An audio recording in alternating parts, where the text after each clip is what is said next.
DR Sports, welcome back. As I predicted on the show on Thursday, Newcastle 2, Liverpool 3. But there's a whole big... That? I did. Go Fair and watch play. it, mate. But there's a big story to talk about before we get to the end result. Once again, Matty Renton back on DR Sports, our Saturday football show, brother. Where do we even start? We'll give it to you because you're the home team. Where did the game start? I mean, I want to say start going away from Newcastle, but I don't think it ever did. If anything, you just kept growing in confidence throughout the whole game. But ultimately, it's another Newcastle-Liverpool classic, another last-minute winner. Rio, the boy, I'm so happy with him. But from a Newcastle perspective, how does that feel, that one tonight? First of all, very proud of the 10 men performance. I thought it was tremendous throughout the entire game. You know, real valiant effort from the lads. Gutting to lose it so late on in 11 minutes of stoppage time.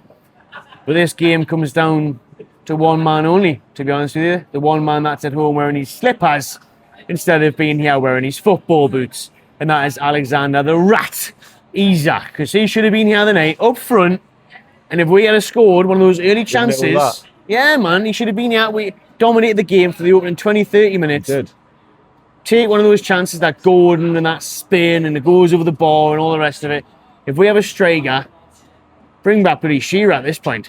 Because I'd rather have him. He would have been up there watching the game. Bring back Ant and Deck. Anybody up front, because somebody would have scored that. Jimmy Neal. You know what I mean? Someone would have scored that goal because we had no striker, which resulted in no goals. Gordon, our sole striker tonight, gets sent off. Then it all goes west. But the 10 men, great effort. We'll pull it back to 2-2. But we'll just lose out in the end to a 100th minute sucker punch. I'm still catching my breath after that game, man. And obviously, look, I don't think I was disrespectful tonight at all. I was in the box with a couple of Scousers as well, by the way, but mainly Geordies. I literally didn't celebrate when the goals went in because shoe on the other foot, you know, it's not appropriate to do that. So I came here respecting Newcastle's atmosphere, and it was exactly what I thought it was, and more probably. I mean, the first throw-in that you won is probably louder than some stadiums' celebrations when they actually score a goal. Absolutely. I mean, you have to have some kind of mentality, character as an opposing team to deal with what's going on here. You've got to have experience. You can't, I know Rio scores the goal to win the game, he's 17, but I do think you have to have something about you as a team to come up here under the lights on a Monday, bank holiday Monday, everyone's been on the old Newcastle brown ale. And I have to credit Liverpool. I have to. Arne Slot makes the sub to win the game. What I will say about Liverpool is really sloppy in the first half an hour. Couldn't really string 2 or 3 passes together. I was fairly disappointed with Flo Wirtz again. Quiet, I'll be honest, he was a bit quiet tonight. Got bullied off the ball. Yeah. I think it was a big introduction to him to say, welcome to your first Premier League away game, kid. Yeah. Bruno smashing into you. You know, Joel Linton smashing into you. That wakes you up and you have to be on it. So he wasn't great, but I think for Liverpool tonight, Hugo Ekitike was great, Gravenberch was great, but I think Dominic Szoboszlai, who is that auxiliary kind of versatile player that can just fill in anywhere, he comes in at right back tonight. I know he doesn't get the assist. Who actually put the ball across for Rio to finish? Was it Salah? I'm not sure. It might be a Salah assist, but shout out to Dominic Szoboszlai. There was a lot of question marks about him tonight. And I thought he was everywhere, covered every blade of grass. I know Conor Bradley comes on at the end, it allows Dom to go into midfield. But like you said, bro, the spirit that Newcastle showed to get back from 2-0 down to 2-2, there's a handful of clubs that can do that to Liverpool. And Newcastle, clearly from what you saw in the Carabao Cup final as well, by the way, clearly Newcastle are one of those teams that can really punish Liverpool. But what is it, man? Like, it's been 10 years since you beat us in the league. But when you consider every time we come here, what a game it is, the atmosphere, how intense it is. I know what's happened recently. There's a lot of idiots online, you know, saying that the Isak stuff has obviously reignited this rivalry. But I think at the end there was a nice moment. I think all these Geordies down here, they were clapping both sets of teams in the end. Because, I mean, I shook every Geordie's hand in that box and said, fair play, what an absolute game. But why is it? I mean, when you did beat us, it mattered, right? You won a cup for it. But why is it, do you think, that Liverpool seem to have a number over you guys here? It's mad because when you think of the stat of not beating Liverpool since 2015, a decade, it Gini sounds... Wijnaldum scored 2? Yeah. It just seems as if it's like we're getting battered every season, but we're not. We're losing out to Scottish team winners every time. Yeah. If it's not Darwin Núñez, it's Rio. And then at your place, it's Carvalho. Like, the games are close. The games are tight. well contested. I don't know.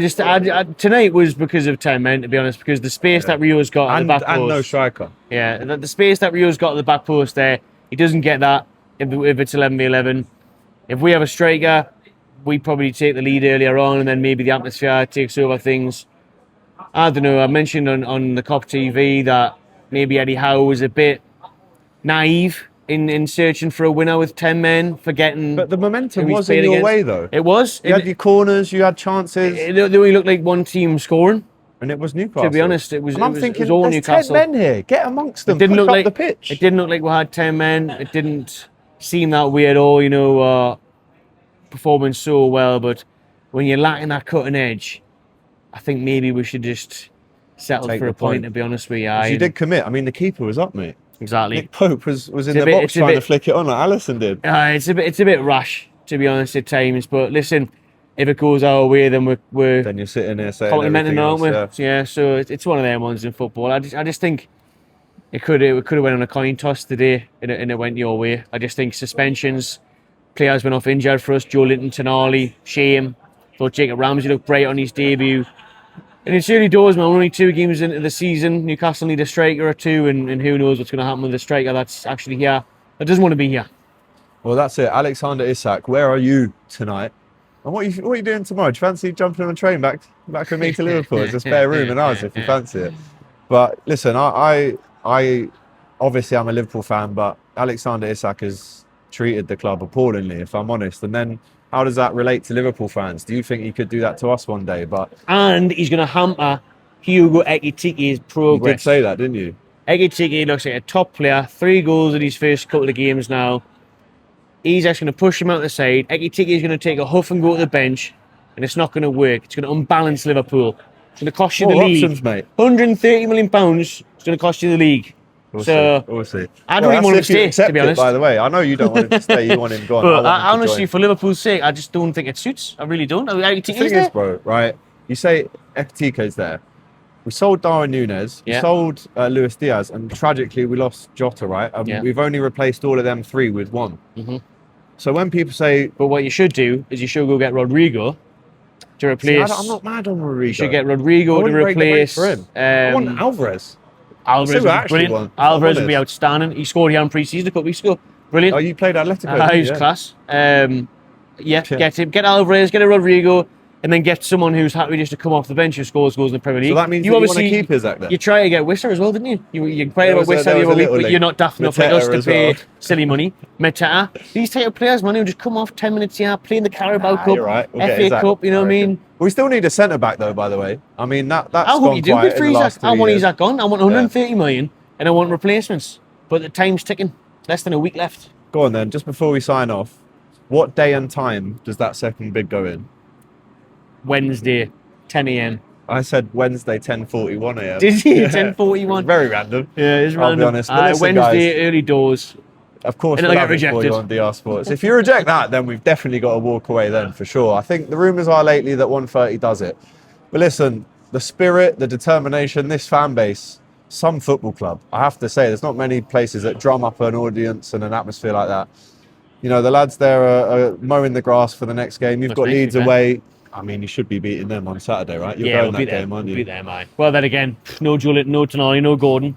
Yeah, who knows? But listen, from the northeast of England, the first time I've been here in 15 years, me and Matty Renton, we've also done videos on the COP TV and the Magpie channel, so go and check them out as well. What a game. Amazing game. What a game. Amazing what a game. There's not many rivalries in this Prem in the last 30, however many years it's been going for, that can create a game like that. So fair play to both teams. But the boy Rio, we have got a star boy. Forget about Max Dowman. Forget about Isak. Forget about Isak. Rio is scored his Premier League goal there on one of the first ever games. It might even be his debut. Forget about Max Dowman. They're going to be raging without the Arsenal fans, mate. Good. Robbie, Cecil, where he is. Yeah. Let's hear it. Actually, how about this? Arsenal, how about you come up here and win for once? Well, Robbie will be sitting in your seat in 2 weeks' time. Well, 28th of September. Robbie will be here, everyone, on the channel. and they would have got beat. So hold And that. making it 5 in a row. Matty, much love, brother. Nice one, mate. Smash our like button, get your comments in. We'll speak about this on Thursday. And of course, the big one on Sunday, Liverpool Arsenal. Ooh. Take care. Who's going to win that one? You, Liverpool. Yeah, we'll have it. Easily. Well, Isak scored a winner? probably. Yeah. He hasn't had pre-season, mate. Skyback. Doesn't matter. Put him on for 10 minutes. Rat.